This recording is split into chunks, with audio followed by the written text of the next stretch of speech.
Os livros que eu escolhi esse mês foram meio um tiro no pé, porque eles tem muitas lições. Dava pra passar mais de um mês falando só de cada um deles. Eles são muito complexos, por mais que sejam infanto-juvenis, eles têm muitas relações para serem linkadas. E eu aconselho vocês lerem em edição comentada, porque mesmo com a edição comentada a gente não pega tudo, quanto mais sem comentários. São muitas questões que às vezes são argumentações, são pensamentos de outras pessoas, que elas acham por estudarem a vida do autor. Não, às vezes é porque o autor realmente bota explícito ali que ele quer. Mas por que não imaginar, né? Por que não devanear e buscar essa relação do surreal com o real? O livro de hoje ele é traduzido em português e algumas outras línguas, como Peter Pan, mas no original foi uma peça escrita por J.M. Barrie, norte-americano. E o título original é Peter Pan e Wendy. Não existe um Peter sem a Wendy, não existe essa mudança da Wendy sem o Peter. O livro ele vai rolar na relação deles dois e também de outros. Peter Pan ele não é unicamente um menino que não cresce. Ele é um menino que não quer crescer. Ele só vive na Terra do Nunca porque lá ele não cresce. E ele vive flutuando, voando pelos lugares, nadando. O Deus do ar também tem essa relação mitológica. Tem muitas analogias mitológicas com o personagem. E acontece isso porque ele é volátil, porque ele tem a liberdade de ir pra onde ele quiser. Não tem essa dependência, não quer criar responsabilidades. Por isso que ele também não cresce. E porque o livro ele vai ter muita relação com Freud. Vamos ter um complexo de Édipo nada resolvido, porque o Pan ele tem essa dependência da mãe. Ele fica muito chateado, tem uma hora que ele acaba se estressando e ele fala isso, que ele tá ali porque a mãe dele ele foi e veio pra Terra do Nunca. Quando ele voltou, a mãe dele tinha fechado a janela, não deixou que ele voltasse e já tinha outro bebê no lugar dele. E ele vai ter essa relação e ele vai tentar substituir a mãe dele por outras pessoas. E é aí que entra o Wendy. O Pan ele está voando e ele percebe na casa dos Darling que a senhora Darling sempre está contando histórias e ele sempre para ouvir as histórias que ela conta para os seus filhos, João, Miguel e Wendy. Uma das vezes que chegou lá para ficar ouvindo a história, a sua sombra se separa e ele entra para tentar achar a sombra com o sininho, a sua fadinha. E é quando ele tem o primeiro contato com o Wendy e ela costura a sombra para ele e ele chama ela para ser a mãe dele, os meninos perdidos que moram com ele na Terra do Nunca. E o livro ele vai estabelecer essa relação com as mulheres na época, porque o Barrie ele vai colocar as mulheres no ideal máximo, enquanto os homens do livro, no caso maduro, são uma negação. Então tem a questão da maternidade, não é só a mulher, mas é a mãe. Então, as meninas naquela época eram criadas para ser mães, elas não tinham essa independência e autonomia que podemos ter hoje em algumas sociedades. Então, quando ele vai chamar o Wendy para ir para a Terra do Nunca, ele diz: vamos comigo, então, vamos lá, eu tenho os meninos perdidos, você vai poder contar histórias para eles, você vai poder cobrir eles antes de dormir, você vai poder costurar as roupas deles que estão sempre rasgando. E ela fica em êxtase e super feliz porque ela vai poder ser mãe desses meninos. Só que aí entra o conflito. Por isso que é Peter Pan e Wendy, não é só Peter, porque nós temos o ideal dele e nós temos o ideal dela. O Wendy ela é uma menina abnegada, como o ideal da mãe que se teria, e ela vai cuidar de todo mundo e vai amar todo mundo, enquanto que o Peter ele é bem egoísta.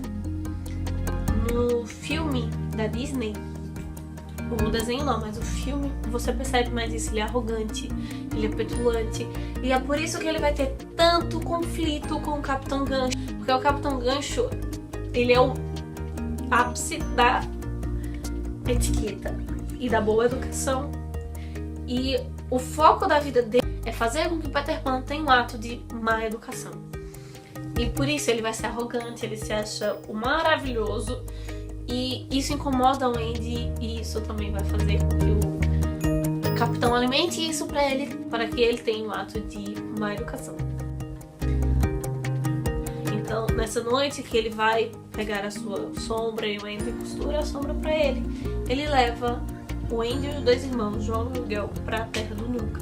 A Terra do Nunca é um lugar incrível porque ela é a junção de todos os sonhos de todas as crianças.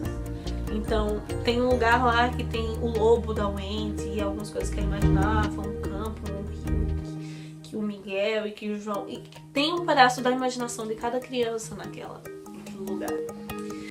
E aí, lá vão ter os piratas, vão ter os Pele Vermelhas, os índios, e vão ter os meninos perdidos. E o crocodilo Tic-Tac, que foi pra quem Pan jogou a mão do Capitão Gancho.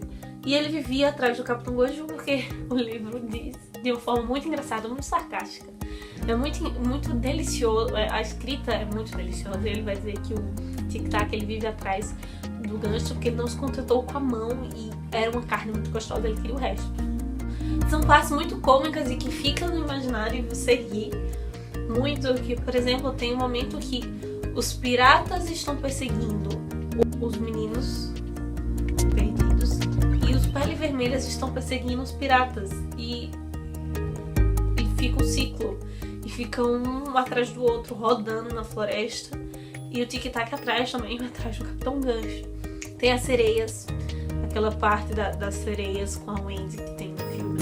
E um ponto interessante em relação às sereias é isso, as sereias elas atacam o Wendy e tal por ciúme dela com o Peter. E o Peter, ele é idealizado, ele é o objeto de desejo de todas as mulheres, praticamente. Porque a Princesa Tigrinha, que é a princesa dos índios, dos Pele Vermelhas, ela gosta do Peter. O Andy também. E tem também a Sininho. A Sininho é a que mais vai chamar o Peter de imbecil, porque ela tem comportamentos ciumentos e tudo mais pra matar o Andy, etc. E ele nunca entende que é por causa disso. Ele não entende porque ela se comporta daquele jeito. E ela sempre chamando ele de imbecil, porque ele não entende que ela gosta dele. Assim como as sereias. E vai mostrar isso, que o Peter ele não tem desejo. Ele é uma criança, os dentes dele ainda são todos de leite. Ele não cresceu, ele não tem esse amadurecimento. Então pra ele é tudo diversão, é tudo brincadeira de criança. E as mulheres pra ele são mães. Sempre tentando substituir essa mãe que ele perdeu. Realmente essa questão dele ser muito volátil, o Peter, ele odeia rotina, então ele fica inventando coisas e mais coisas, e o problema maior dele, justamente, é que pra ele não tem tempo, e quando ele se encanta por uma brincadeira, aí ele acaba esquecendo algumas outras coisas, e ele esquece de coisas importantes e isso vai deixar o Andy magoado algumas vezes. Os homens, eles são descritos pateticamente, enquanto as mulheres têm essa idealização, porque o Sr. Darling, depois que os filhos vão embora, ele fica dormindo na casinha da cachorrinha, a Naná, que é a babá deles. Tem uma cachorra como babá, porque por causa do dinheiro, que é pouco e tal. E ele sempre foi um homem que só pensava no que os vizinhos iam pensar dele. E depois que os filhos vão embora, isso muda completamente. E ele começa a ir pro trabalho dentro da casinha e tudo. Porque ele humilhou a cachorra e bateu nela, e os filhos reclamam e dizem que ele é chato e não amam ele. E aí tem esse retrocesso dele. E quando ele vai se tornar uma pessoa fraca, talvez, naquele olhar patético por causa disso. E o Capitão Gancho também, todos os demais, principalmente nas falas do Barrica, que é o ajudante dele. E o Capitão Gancho também, todos os demais, principalmente nas falas do Barrica, que é o ajudante dele, que no filme recebeu o nome de Smith.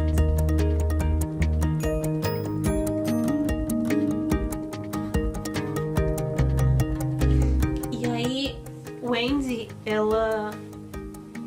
o livro se concentra na relação dela, porque pouco se fala da relação de Miguel com Peter, ou de Miguel ou de João com o Pan, sabe? Fala assim do Capitão Gancho, das suas histórias.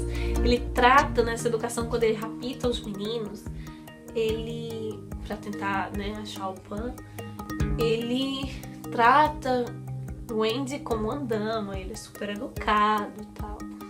Só que ela não aceita, porque ela sabe que ele quer matar o Peter Pan. E aí, diferente do desenho, né, que a gente vê, o Capitão Gancho, ele não morre porque alguém acaba matando ele, ele pega a vida, mas ele consegue, não vou dizer como, mas ele consegue o ato que ele queria, que Peter fosse mal educado. E por causa disso ele tá com o seu compromisso de vida feito, não tem mais pra que viver, se ele conseguiu que Peter Pan se tornasse mal educado. E o último capítulo do livro, ele acabou gerando o segundo filme que a Disney fez do Peter Pan em desenho. Porque ele mostra que a Wendy, ela cresce, essa relação dele com a Wendy. E eles acabam fazendo um pacto dele vir todo verão, mas justamente por essa volatilicidade dele, ele esquecer, ele não volta. Ele vem umas 2 vezes só e não volta nunca mais, porque ele acha que a primavera não chegou. E depois de anos ele chega e ele acha que é a primavera, não demorou tanto tempo. E ele vê a Wendy crescida. E ele se decepciona, ele chora. E ela diz que aquilo ali é inevitável pra ela. Ele é uma exceção, ele é muito diferente. Vai mostrar essa questão do amadurecimento, que ele é às vezes necessário. E que talvez essa personalidade dele, arrogante e tudo mais, justamente porque ele não cresce. Porque ele é imaturo. E a filha dela leva.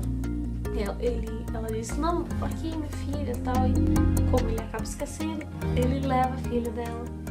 E volta e continua ainda algumas amizades. E até chegar na neta de Wendy, ele continua tendo essas amizades porque ele sempre está buscando a substituição da mãe dele através de mim. E eu espero que vocês tenham gostado. Se vocês já leram aí, já tiveram contato com a obra, deixem os seus comentários com Deus. Beijão, tchau, tchau.